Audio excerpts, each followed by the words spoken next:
नमस्कार my YouTube family, मैं कुलबीर सिंह आज एक और नई वीडियो के साथ। जैसे कि आप सबको पता है, हम सेल्स एंड मोटिवेशन के ऊपर वीडियोस बनाते हैं और हमारे रेगुलर बेस पे वीडियोस भी आ जाए। तो आज का टॉपिक स्टार्ट करते हैं। आज हम बात करेंगे सेल्स के ऊपर, एक सेल्स एग्जीक्यूटिव के ऊपर, सेल्स एग्जीक्यूटिव की रोल्स एंड रिस्पॉन्सिबिलिटीज के बारे में आज बात करेंगे कि उसके क्या क्या वर्क्स होते हैं सेल्स के अंदर, एक एग्जीक्यूटिव क्या वर्क करता है। तो आज हम उसी के बारे में बात करें। आज की वीडियो स्टार्ट करते हैं, ध्यान से देखिएगा, पूरी वीडियो देखिएगा। तो सबसे पहली चीज जो सेल्स के अंदर इंपॉर्टेंट होती है सेल्स एग्जीक्यूटिव के लिए, सबसे इंपॉर्टेंट और सबसे बेसिक एंड सबसे इंपॉर्टेंट, टारगेट्स करना, टारगेट को कंप्लीट करना, सेल टारगेट को अचीव करना सबसे बेसिक वर्क है सेल्स के अंदर और सबसे इंपॉर्टेंट वर्क है। आप समझिए, सेल्स एग्जीक्यूटिव का सबसे पहला काम जो होता है अपना टारगेट पूरा करना। आप ये समझिए, सेल्स एग्जीक्यूटिव सेल्स में है, सेल्स के टारगेट को मीट कर रहा है, तो कहीं ना कहीं वो अपनी सेल्स को अच्छा कर पाता है, कंपनी को ग्रोथ दे पाता है, कंपनी को बेनिफिट दे पाता है, जिस वजह से वो अपना इंसेंटिव कमा पाता है सैलरी से अच्छा। तो इसीलिए एक सेल्स एग्जीक्यूटिव के लिए टारगेट को अचीव करना सबसे पहला और इंपॉर्टेंट काम है। और भी बहुत से काम होंगे, ये एक बेसिक प्लस इंपॉर्टेंट वर्क है। कहने के लिए सबसे बेसिक है, लेकिन सबसे ज्यादा इंपॉर्टेंट। हर किसी को पता है सेल्स में जाना है तो टारगेट तो करना ही पड़ेगा, और वैसे ही पता सबको से बेसिक वर्क है और बहुत इंपॉर्टेंट है। लेकिन अब समझिए, इसकी इंपॉर्टेंस बहुत ज्यादा है। अब मैं दूसरी चीज के बारे में बात करता हूं। एक सेल्स एग्जीक्यूटिव जब सेल्स एग्जीक्यूटिव बनता है और वो अच्छा सेल्स एग्जीक्यूटिव बनना चाहता है, तो वो क्या ऐसा काम करे, अपनी रोल्स एंड रिस्पॉन्सिबिलिटी के अंदर क्या ऐसी चीज को जोड़े जिसकी वजह से एक अच्छा सेल्स एग्जीक्यूटिव बन पाए। तो यहां पर मैं बात करूंगा कॉम्पिटिटर ब्रांड की नॉलेज, मार्केट नॉलेज। एक सेल्स एग्जीक्यूटिव किसी भी ब्रांड के अंदर है तो उसकी रिस्पॉन्सिबिलिटी ये बनती है कि वो, उसकी प्रोफाइल में ऐड ऑन होता है कि वो जब एक ब्रांड के अंदर गया है तो अपने ब्रांड के साथ साथ उसको दूसरे ब्रांड्स के बारे में पता होना चाहिए, जो उसके कॉम्पिटिटर ब्रांड है। अगर मैं मोबाइल्स की बात करूं तो मोबाइल्स में कई तरह के ब्रांड्स आते हैं। एक्स ब्रांड जो फीचर्स दे रहा है वो वाई ब्रांड भी दे रहा है। तो बट ऐसा क्या उसके अंदर अच्छा है हमारे ब्रांड से, या हमारे ब्रांड में उससे क्या अच्छा है, या हमारे ब्रांड में उससे क्या बेकार है, या उसके ब्रांड में हमारे ब्रांड से क्या बेकार है। ये सारी चीजें हमें पता होनी चाहिए।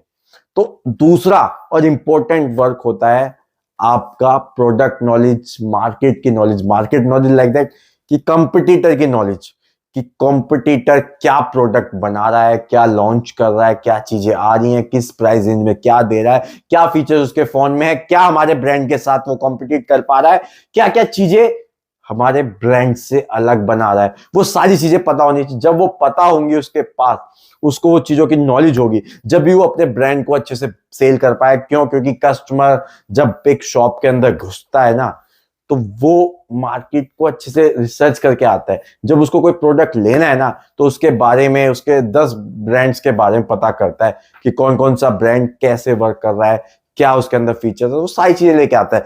अगर यहां पर एक सेल्स एग्जीक्यूटिव को इन चीजों के बारे में नहीं पता, वो कॉम्पिटिटर ब्रांड से वाकिफ नहीं है, उसको उसके बारे में नॉलेज नहीं है, तो वो कहीं ना कहीं सेल्स में डाउन होगा।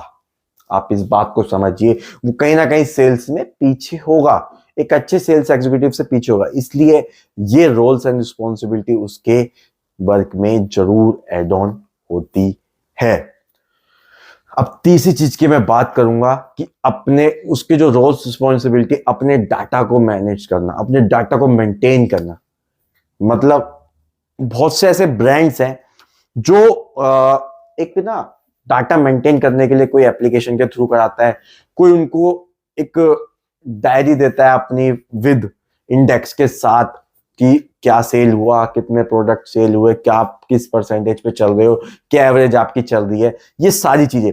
तो उसकी रोल्स एंड रिस्पॉन्सिबिलिटी में ये चीज भी आती है सेल्स एग्जीक्यूटिव की, कि सेल्स करने के साथ साथ उसको थोड़ी वर्किंग करनी पड़ती है, जो कि हम कह सकते हैं लॉगबुक के थ्रू वो करता है अपना काम। या कोई एप्लीकेशन है, कोई सेल हुई तो उसमें अपना डाटा अपलोड करना, मतलब अपने डाटा को मैनेज करना। कि कौन से फोन वो सेल कर चुका है, कौन से इलेक्ट्रॉनिक अप्लायंसेस सेल कर चुका है, कौन से किस टारगेट के परसेंटेज पे चल रहा है, कितना उसका टारगेट था, कौन सा ब्रांड बचा, कौन सा उसको प्रोडक्ट सेल करना है, या XYZ कितने पर क्या इंसेंटिव, वो सारी चीजें एक लॉग बुक के थ्रू मैनेज की जाती है। मैनुअली भी होता है, पहले मैनुअली होता था, आजकल ऑनलाइन एप्लीकेशंस में हम फीड कर देते हैं और वो डायरेक्ट पोर्टल पे चला जाता है। तो ये चीज उसकी रिस्पॉन्सिबिलिटी होती है, अपने डाटा को मैनेज करना। तीसरी चीज मैंने आपको क्या बताया, अपने डाटा को मैनेज करना, लॉग बुक के थ्रू या अपनी एप्लीकेशन के थ्रू, किसी भी थ्रू, ऑनलाइन ऑफलाइन मोड, कैसे भी वो कर सकता है। ठीक है। फोर्थ चीज की मैं बात करूंगा जो उसकी रोल्स एंड रिस्पॉन्सिबिलिटी के अंदर आती है, एक स्टॉक अवेलेबिलिटी। उसका काम है कि अगर वो किसी स्टोर के अंदर है तो उसकी रिस्पॉन्सिबिलिटी बनती है कि उसके पास जो प्रोडक्ट है, अगर वो product time to time sell हो रहा है तो अपने मैनेजर, अपने सीनियर्स को इन्फॉर्म करना कि इस प्रोडक्ट की अवेलेबिलिटी इतनी बची है, ये मंथ में इतने सेल आउट होते हैं तो मुझे इतने की रिक्वायरमेंट है। ये चीज उसके लिए बहुत इंपॉर्टेंट हो जाती है। अगर वो स्टॉक की अवेलेबिलिटी टाइम टू टाइम बताएगा, टाइम टू टाइम रखेगा, तो वो अपनी सेल्स को और बढ़ा सकता है, क्योंकि स्टॉक अवेलेबिलिटी है, टाइम पे कस्टमर को स्टॉक मिल रहा है, तो वो 100% आपसे परचेज करेगा, क्योंकि जो बिकना है सामने बिकना है, साथ के साथ अगर आप बाद का वेट करेंगे तो बात तो फिर बाद ही।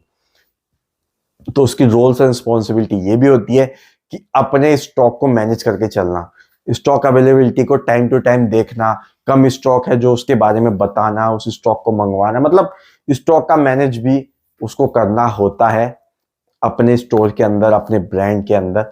ये चीज भी ध्यान रखनी है।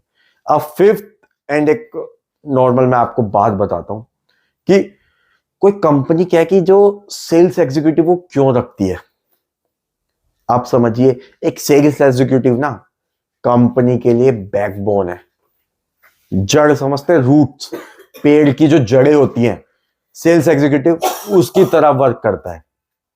ठीक है। तो आप ये चीज समझिए कि एक सेल्स एग्जीक्यूटिव कंपनी के लिए रूट का काम करता है। हमारी बॉडी में जो बैकबोन होती है कंपनी के लिए, एक तरह से बैकबोन है वो, क्योंकि रेवेन्यू जनरेट करके वो ही देता है, सेल्स करके वो ही देता है, ये सारी चीजें। तो एक कंपनी सेल्स एग्जीक्यूटिव इसलिए हायर करती है क्योंकि प्रोडक्ट, देखिए प्रोडक्ट सेल हो रहा है, वो अपने आप भी बिक जाएगा और आपके थ्रू भी बिकेगा, बट सेल्स के साथ आपकी जो एक रिस्पॉन्सिबिलिटी बनती है ना, वो मेन रिस्पॉन्सिबिलिटी बनती है कस्टमर सर्विस, कस्टमर सेटिस्फैक्शन। आप ये समझिए, कस्टमर को आप सर्विस अच्छी दे रहे, कस्टमर को आप गाइड अच्छा कर रहे, कस्टमर को आप अच्छे से बता रहे कि उनके लिए कौन सा प्रोडक्ट अच्छा रहेगा, उनको सजेशन देना, कंसल्ट करना उनको, ये बहुत इंपॉर्टेंट होता है एक सेल्स एग्जीक्यूटिव के लिए। तो जब भी कोई आपके पास कस्टमर आए उसको सही सजेशन दे, क्योंकि प्रोडक्ट बिकना अलग है, कस्टमर को सजेशन देना, कस्टमर के साथ रिलेशन बिल्ड करना, वो एक अलग चीज है। क्योंकि सेल तो कहीं भी हो जाती है, रोड पे पटरी पे चलते हुए भी बंदा प्रोडक्ट परचेज कर लेता है और एक शोरूम में जाके भी परचेज कर लेता है, बट कहीं कहीं पे सर्विस का इफेक्ट पड़ता है कि जाना है तो उसी के पास जाना है, प्रोडक्ट लेना है तो उसी शॉप पे जाके लेना है या उसी सेल्स एग्जीक्यूटिव से लेना है। ऐसा क्यों? क्योंकि वो एक सेल्स एग्जीक्यूटिव आपको अच्छा कंसल्ट करता है, अच्छी सर्विस देता है, सजेशन अच्छा देता है, कौन सा प्रोडक्ट आपके लिए बेटर रहेगा, वो सारी चीजें बताता है। तो ये बहुत इंपॉर्टेंट है किसी कस्टमर की सेटिस्फेक्शन के लिए कि उसको अच्छा प्रोडक्ट सजेस्ट करना, अच्छी चीज बताना, सर्विस अच्छी देना, ये सारी चीजें इंपॉर्टेंट होती हैं एक सेल्स एग्जीक्यूटिव की जॉब की रोल्स एंड रिस्पॉन्सिबिलिटीज होती हैं, जॉब के अंदर ये करना होता है उसको। तो अगर आपको मेरी आज की वीडियो अच्छी लगी तो प्लीज जाएं, चैनल को सब्सक्राइब कर दें, वीडियो को लाइक करें, शेयर करना ना भूलें, कमेंट जरूर करें, साथ के साथ बेल आइकन दबाएं जिससे कि नई वीडियो की नोटिफिकेशन आपको मिलती रहे। और वीडियो अच्छी लगे तो इसी तरह से अपना प्यार बनाए रहिए, जाके सब्सक्राइब कीजिए। थैंक यू एंड धन्यवाद।